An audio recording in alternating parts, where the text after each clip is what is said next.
I am fascinated by JT O'Sullivan's videos. Now, you haven't had a chance to watch. It I was haven't about had a chance 20 to watch. minutes on Okay. Purdy's performance against the Chargers. But he showed one thing which was amazing. He doesn't like that Kyle calls 7-step drops From under from center. under center. Yeah. He feels for Outdated. him and and he showed something, Dangerous. Dangerous. but he showed it in one play against the Chargers. He took a 7-step drop, and a guy was able to loop around. If you have a 5 or 4-step drop, they can block him, but he was able to loop around. He came within 6 inches of Purdy's reconstructed elbow. Yeah, in a preseason And game. he showed it, and he said, look at that. And he played it several times in slow-mo. And you could see the guy reaching out, just like in the championship game, comes within 6 inches of the elbow. And now that has nothing to do with putting these guys on notice, but it has something to do with me putting Kyle on notice. What are you, nuts? Can't you block better, especially in a preseason game? What else did JT O'Sullivan say about Brock Purdy and his deep ball?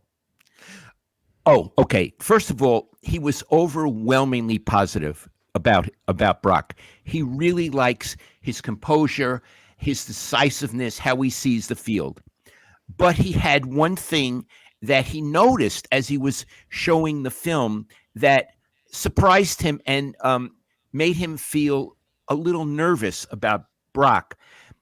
He showed in his short, quick passes over the middle, his feet are planted the way they should be.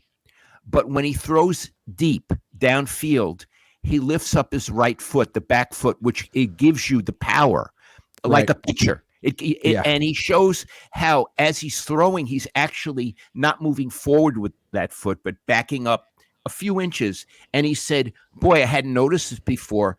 I can't imagine they're teaching this. And it gives him less force on his deep balls. And he said, this is something that he's going to watch in future games. Interesting. Because I think the question with Brock Purdy, like that's it. That's the main limitation. He's pretty good at throwing them up the left sideline, but up the right sideline has been an adventure, and now there's a reason for it. So something to watch. Thank you, JT O'Sullivan. We'll take a few super chats, and we'll get to our second topic. Rugby Dude says, degenerate gambler with 100-plus channels like yours following every NFL club. You are among the very best. Great work. Thank you, Rugby Dude. The Ryan G. Hensley Show. What's up, Ryan? Hey, Lowell, any chance of an unretirement? We need more journalists that will turn up the heat on this regime. Hope you are well. Hi, Ryan. Thank you so much. I'm retired. The only thing I do in sports is this 1 hour with Iggy. Thank you. Todd Labor says, you're right, Mr. Cohn. Eddie would have handled this situation differently, as well as Carmen Policy would. Bill Walsh handle it differently as well. Thanks, guys. Enjoy your show.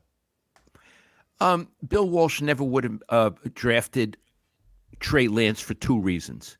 One, he wouldn't have given up all that capital, that draft. It never would have happened. That's key. He was sane. He was, and in fact, Bill, he was sane. That's really around football things was very sharp, and people called him a genius, and he might have been. Plus, he wouldn't have wanted anyone as raw as this kid. This kid was like a freshman in college when they brought him over to the Niners. Bill wouldn't have wanted anybody that raw. Also, Bill wouldn't have, trading 3 firsts and a third for a quarterback in the draft. The only other coach who's ever done that was Mike Shanahan. He traded 3 firsts and a second for RG3. So like that's a Shanahan production. Spending all that for, I don't think Bill ever spent a first round pick on a quarterback. He drafted Joe Montana in round 3. He traded a second and a fourth for Steve Young. I don't think he ever spent a first round pick on a quarterback. So. Right, that's a difference. And Steve Young was perceived as washed up, and they wanted Vinny Testaverde over him. And Bill, again, I have to say, he saw something in Steve, and boy, was he right. Yeah. Well, Kyle sees something in Sam Darnold and says he could be the next Steve Young, so let's see. Is Sam Darnold a lefty? No. How do you get to be the next Steve Young if you're not a lefty? Got to be a lefty.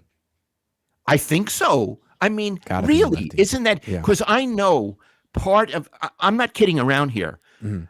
One of Bill's coaches told me part of Bill's fascination with Steve was that he was a lefty because it changed everything for defenses. Mhm. It's like when a boxer is a righty and fights a lefty, everything is different. Because Yeah. the jab comes from the other hand, the cross Right. comes from the other hand. And Bill was fascinated by Steve, obviously by his ability, of course, but also by his left-handedness. And Bill was a lefty. Well, if you think about how defenses orient themselves, they orient themselves to face right-handed quarterbacks. So Nick Bosa rushes from the right side of the defense, which is the left side of the offense, because it's assumed that he's coming around the blind side, as it were. Right. But not if it's a left-handed quarterback. If it's a left-handed Right. quarterback, then he needs to be on the other side. Also, usually the number one corner is on the left side of the defense, which is the right side of the offense, because most right-handed quarterbacks like throwing to the right, except for Brock Purdy, who throws left. Most quarterbacks throw right. So it's allows you to attack defenses where they're not used to being attacked. And that's what Bill was fascinated by. Saul Goodman says, if things don't work out with Brock Purdy after they traded away Trey Lance, then we invade 49ers front office like it's January 6th. I don't think so. I don't condone it. Khalil Kemp says the ball boys made Jed look like a fool. Maybe we fans will have our, better luck when Jax is running the show. Jax. Harbaugh was fired for less. Is Jax is Jed's son? Probably. I don't know. Thanks, Khalil. Neil says, love seeing you. Great health, Pop Cohn. Thank you, Neil. Ray Rogers says, lots of talks about Nick Bosa trade thoughts. We'll talk about that. Well, we're going to talk about later about Bosa. Voice Ad Agency says, at Grant, did they ever let Lance practice with CMC? No. At Papa Cohn, would DeBartolo ever have treated one of his players like Lance got treated? Thanks for keeping it real. I don't know that Eddie was kind. He is now. But when he was younger, I don't know that he was kind. So I can't say how he treated. Give me a minute here, Iggy. I can't say how he treated players. Now that he's an old guy like me, he's very sweet. In fact, he's very nice to Grant.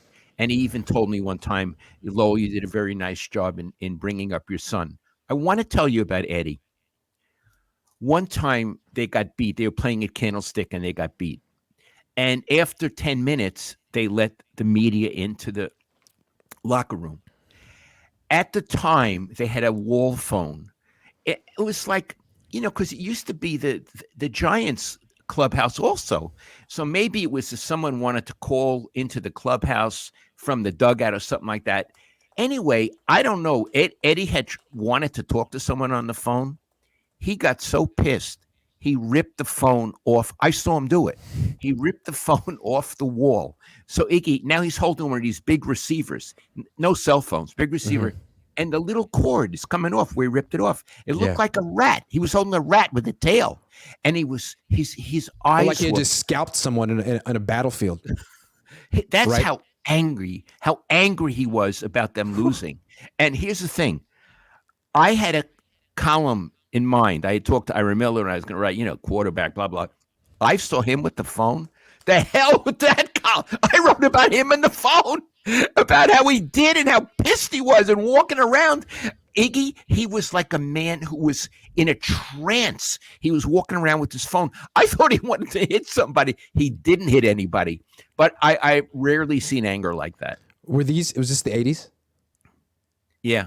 What a time. Fish and Chip says, Lowell, what a time. A lot of really worked up, angry people in the 80s. Fish and Chip says, Lowell, when you retire from New Media, I go too. Fish and Chips, love you. I retire. Oh, New Media. Okay. All right. All right. New Media.